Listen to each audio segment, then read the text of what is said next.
What if I told you that confidence isn't something you're born with? It's something you build. That self-belief isn't just about how you feel, but about what you do. Think about the last time you hesitated before making a decision, before speaking up, before taking a risk. That moment right there is where confidence is either strengthened or lost. And here's the truth. Confidence isn't about knowing everything. It's about trusting yourself even when you don't have all the answers.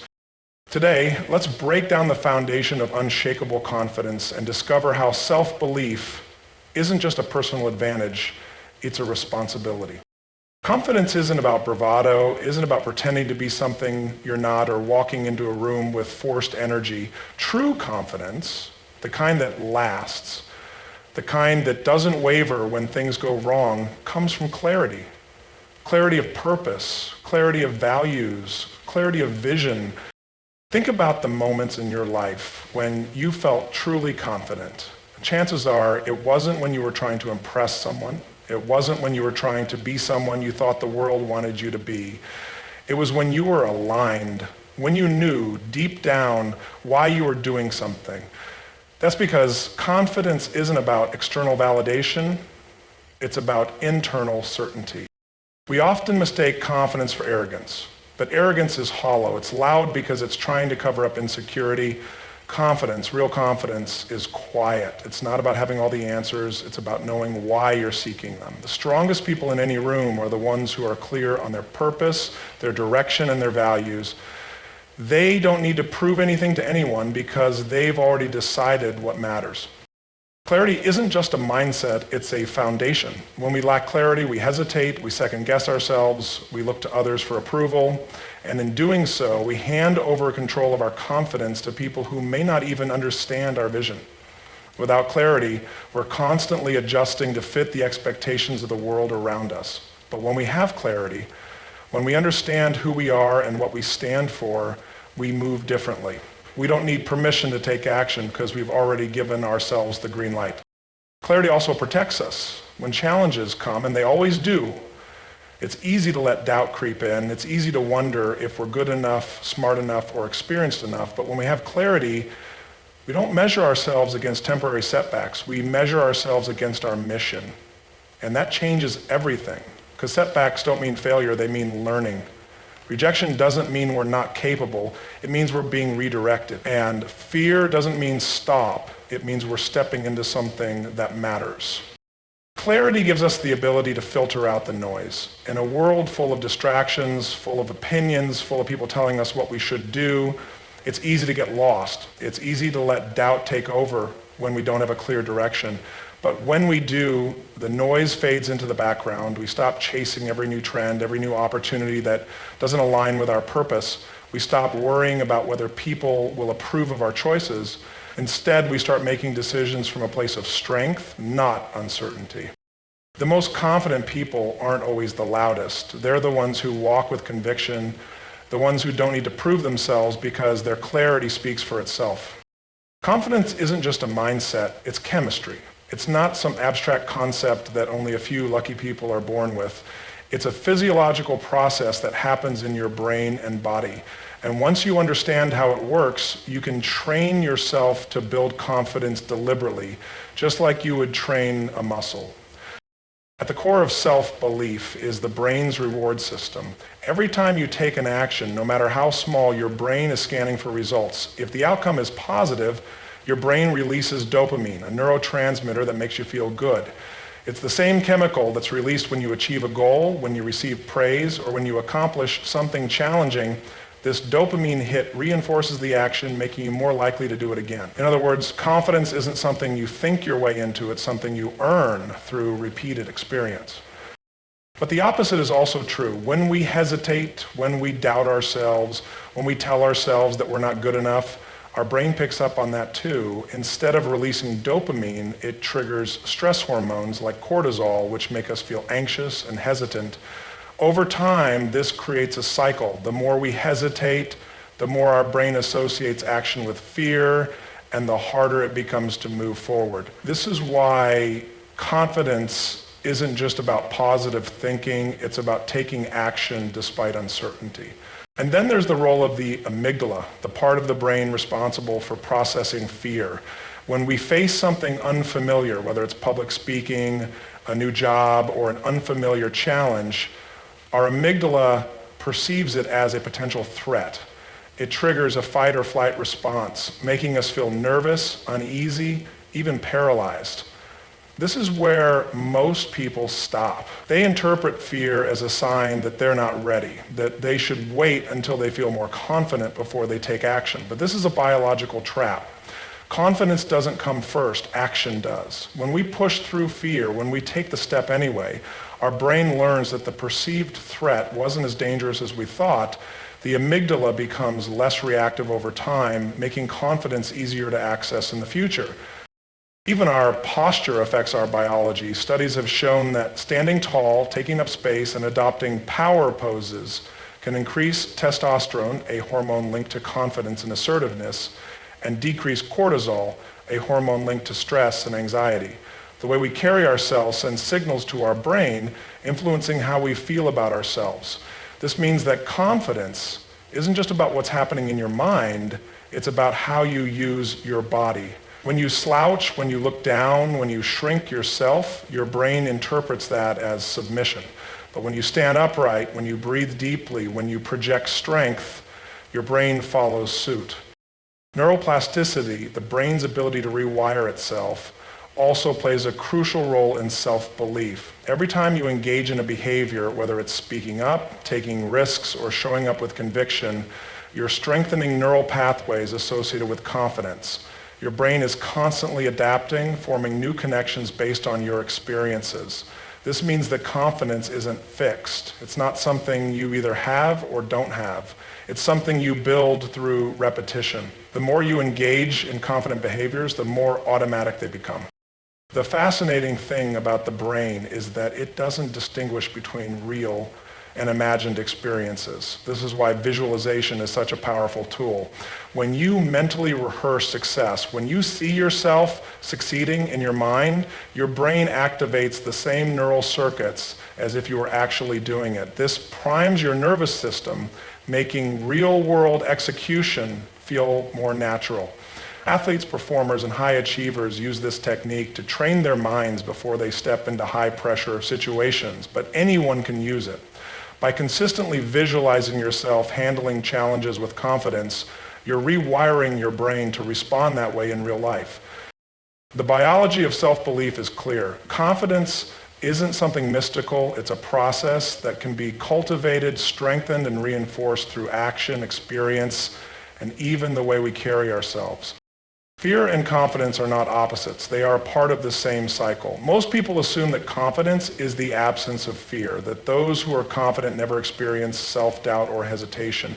But that couldn't be further from the truth. The reality is that fear and confidence exist in a constant loop, feeding into each other. The difference between those who build confidence and those who stay stuck in fear isn't that one group never experiences fear, it's that they respond to it differently. Fear is the brain's way of keeping us safe. It's a survival mechanism, hardwired into us from the time of our earliest ancestors. Back then, fear kept us alive. It stopped us from wandering too close to a predator, from eating something poisonous, from putting ourselves in unnecessary danger. But in today's world, fear doesn't just show up in life or death situations. It appears when we're about to take a risk, when we're stepping into the unknown, when we're about to do something that matters. The problem is our brains haven't evolved to distinguish between real danger and perceived risk. Speaking up in a meeting isn't the same as being chased by a tiger, but our body reacts as if it were. This is where the cycle begins. When we feel fear, we have two choices, retreat or push forward. If we retreat, if we avoid the situation, delay the decision, or stay within our comfort zone, our brain learns that avoidance equals safety. And in the short term, that feels good. The moment we step away from fear, our brain rewards us with relief, reinforcing the idea that avoiding discomfort is the right choice. But here's the catch. Every time we avoid fear, our brain strengthens the association between fear and inaction. The next time we face a similar situation, the fear feels even stronger. And so the cycle continues. We hesitate, we avoid, and we reinforce the belief that we're not capable. On the other hand, when we push forward despite the fear, when we take action, even in small ways, something powerful happens. Our brain learns that fear is not a stop sign, that we can handle discomfort, that uncertainty does not equal danger. Each time we do this, we weaken fear's hold over us and strengthen the neural pathways associated with confidence. The more we face our fears, the more confidence grows. It's important to understand that fear never fully disappears. It simply shifts. What once seemed terrifying becomes normal, and new fears take its place. Think about learning to drive. The first time you got behind the wheel, you were probably nervous. You overthought every movement, checking mirrors, adjusting speed, gripping the steering wheel too tightly. But over time, with repeated exposure, driving became second nature. Your confidence increased not because fear magically disappeared, but because familiarity replaced uncertainty. This pattern applies to everything in life: public speaking, leadership, relationships, career moves. The more we expose ourselves to something, the less intimidating it becomes. Another key element in the fear-confidence cycle is momentum. Confidence doesn't come from one big, bold decision. It comes from consistent, repeated action. Each time we take a step forward, no matter how small, we gain a little more trust in ourselves. The mistake most people make is waiting until they feel confident before they take action, but that's not how confidence works. Action comes first. The feeling follows. If you wait until fear is gone, you'll be waiting forever. The cycle of fear and confidence is always in motion. The direction it moves depends entirely on how we respond to fear in the moment. If we give in to hesitation, fear strengthens. If we take action despite the fear, confidence builds. We often think confidence is built in big moments: landing a dream job, winning a championship, delivering a perfect speech. But real confidence isn't created in a single life-changing event. It's built in the small, seemingly insignificant moments that most people overlook. Small wins accumulated over time form the foundation of unshakable confidence. They create momentum, reinforce self-belief, and reshape the way we see ourselves. The human brain is wired to seek progress. Every time we accomplish something, no matter how minor, our brain releases dopamine, the neurotransmitter associated with motivation and pleasure. That little dopamine hit makes us feel good, encouraging us to take more action. This is why checking an item off a to-do list feels satisfying. It's why sticking to a habit, even for a single day, gives us a sense of pride. Our brain doesn't distinguish between a small victory and a massive achievement. It simply registers progress. And progress, no matter how small, fuels confidence. But the problem is most people dismiss small wins. We tell ourselves that tiny steps don't matter, that if we're not making huge leaps forward, we're not succeeding. We compare our progress to others, measuring our early steps against someone else's peak performance. And because of this, we often give up too soon, believing that success is too far away. But the truth is, every big achievement is nothing more than a series of small wins stacked on top of each other. Think about learning a new skill. If you've ever tried to play an instrument, write a book, or start a business, you know how overwhelming it feels in the beginning. You look at the gap between where you are and where you want to be, and it feels impossible. But those who succeed aren't the ones who make giant leaps overnight. They're the ones who focus on small, consistent progress. They celebrate the little milestones: the first time they play a full song, the first paragraph they write, the first customer they gain. These small wins keep them moving forward, turning effort into confidence and confidence into mastery. This applies to every area of life. A single workout won't make you fit, but showing up every day, even for 10 minutes, builds momentum. One day of healthy eating won't transform your body, but consistently making small choices does. Reading one chapter won't make you an expert, but a habit of daily learning compounds over time. Small wins reinforce identity. When you follow through on something, even in the smallest way, you prove to yourself that you're the kind of person who takes action, and that belief becomes self-fulfilling. The mistake many people make is waiting for motivation before taking action. But motivation is fleeting. It comes and goes. What creates real momentum is consistency, taking small, deliberate steps forward even when you don't feel like it. Because action fuels motivation, not the other way around. The more you see progress, the more inspired you become to keep going. Another reason small wins are so powerful is that they create a psychological shift. When you experience even a tiny success, your brain starts to view challenges differently. Instead of seeing obstacles as threats, you begin to see them as opportunities. You start to believe that you are capable, that effort leads to results, that you have control over your own growth. This mindset shift is what separates those who build confidence from those who stay stuck in self-doubt. Confidence is not just an individual trait, it's a reflection of the environment we place ourselves in. The people we surround ourselves with shape the way we see the world, the way we see ourselves, and the way we interpret challenges. No matter how strong we think we are constantly absorbing the energy, beliefs, and attitudes of those around us. If you want to build unshakable confidence, you must be intentional about the company you keep. Human beings are wired for connection. From the moment we are born, our brains are shaped by our interactions with others. Psychologists call this social conditioning, the idea that our beliefs, behaviors, and self-perception are largely influenced by the people in our lives. If we grow up in an environment that fosters encouragement, resilience, and self-belief, we naturally develop confidence. But if we are surrounded by negativity, doubt, or constant criticism, we internalize those messages even if we don't realize it.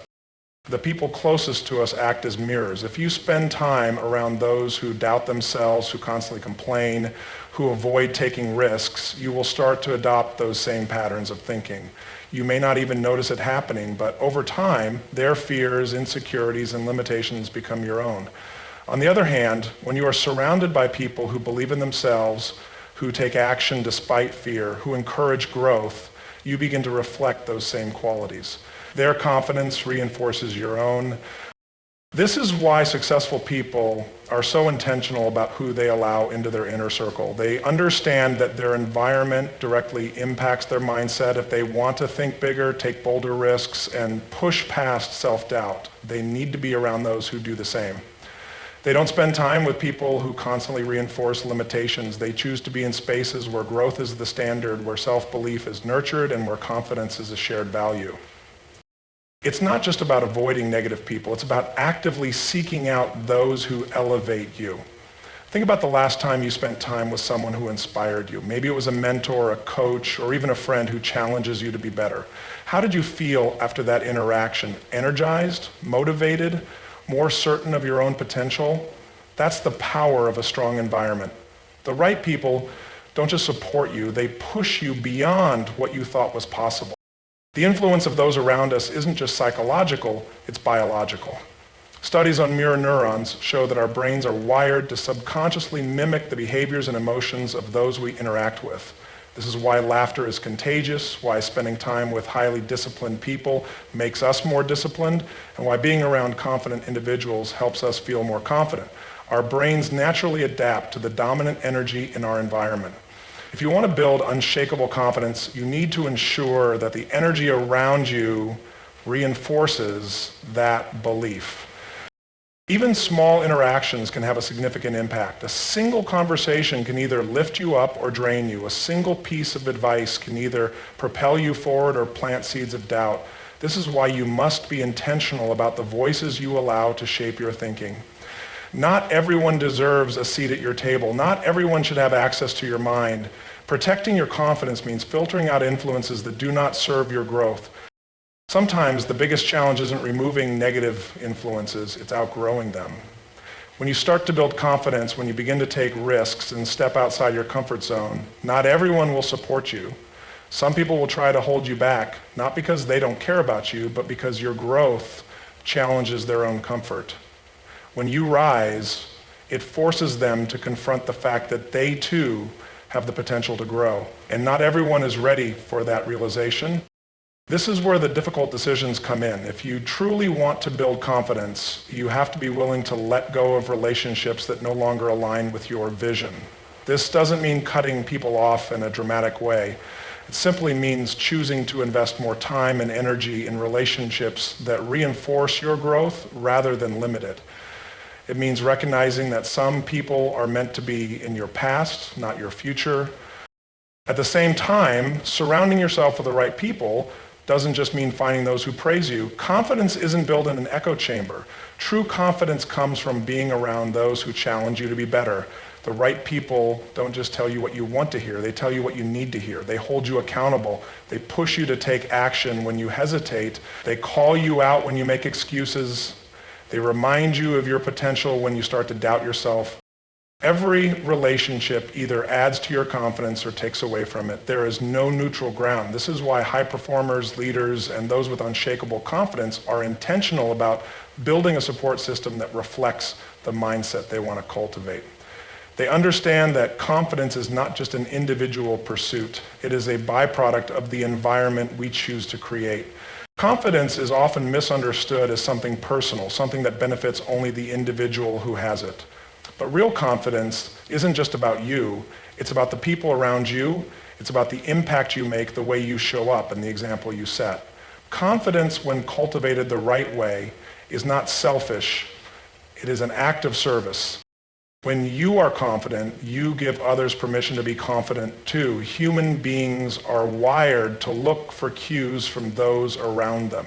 We take social and emotional signals from the people we interact with every day. If someone walks into a room with uncertainty, speaking softly, avoiding eye contact, and second-guessing themselves, the people around them pick up on that energy. It creates an atmosphere of doubt, but when someone walks in with presence, clarity, and belief in themselves, that energy is contagious. Their confidence makes others feel safe, grounded, and inspired. Think about the leaders you admire, whether they are in business, sports, or any other field. Their confidence doesn't just serve them, it serves their teams, their audiences, and their communities. It reassures people. It helps them believe that challenges can be overcome, that risks are worth taking, and that growth is possible. Confidence isn't about making yourself look strong. It's about making others feel stronger in your presence. The impact of confidence extends far beyond leadership. In everyday life, the way you carry yourself affects the people you interact with. A teacher who speaks with conviction inspires students to believe in their own potential. A parent who shows confidence in their decisions helps their children feel secure. A friend who encourages others to take risks gives them the courage to step outside their comfort zone. Confidence is a ripple effect. The stronger you become, the more you lift those around you. Confidence also changes the way we communicate. When we are unsure of ourselves, we hesitate. We downplay our ideas. We phrase our thoughts as questions rather than statements. And when we do this, we make it harder for people to trust us, not because our ideas lack value, but because our delivery suggests uncertainty. But when we speak with confidence, when we trust our own voice, people listen differently. They take our words more seriously. They are more likely to follow, engage, and take action.